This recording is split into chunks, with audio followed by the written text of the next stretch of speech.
Prior to the remote testing session, it might be a good idea to have the student check the settings of the camera and the microphone and all the other settings that they need to, so that it's ready to go for their testing session. To do so, you're going to click on the Secure Test app icon.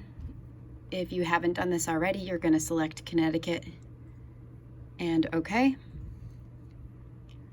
And then to get to the place where you can test it, you're going to go to the practice and training test site. You're going to click on the little link here that says Run Diagnostics.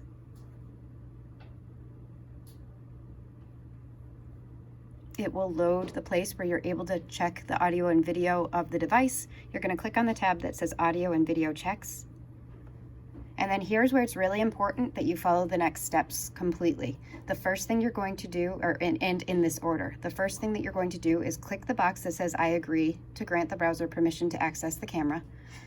When you do, it's going to pop up asking you to access the microphone. You're going to press OK. And then it's also going to ask you if you can have access to the camera. You're going to press OK. And then one more time, it's going to ask you if you can have permission for the camera and the microphone. You're going to press Allow.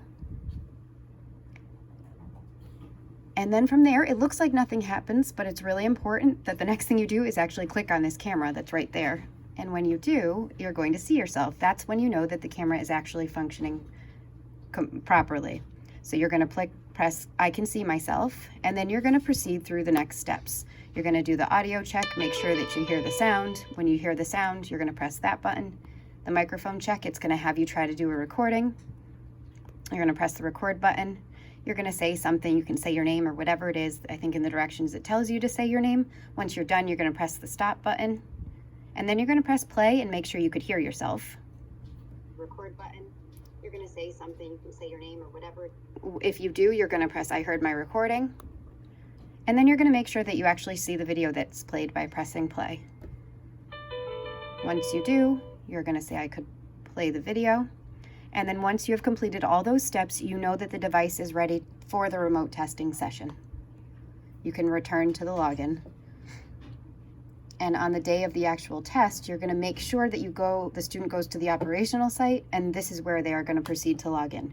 It will have them go through those steps again, but since they've done it once, the good part is if for some reason it loses access to the camera, once the student has done that once, when they go to settings and they're in general, when they scroll down, they should now see the secure test as one of the icons or the apps that they can edit here. And this is where you could go back and turn the camera or the microphone on if you need to. You have to go through those first steps that we just did by running the diagnostics for this to actually be an option.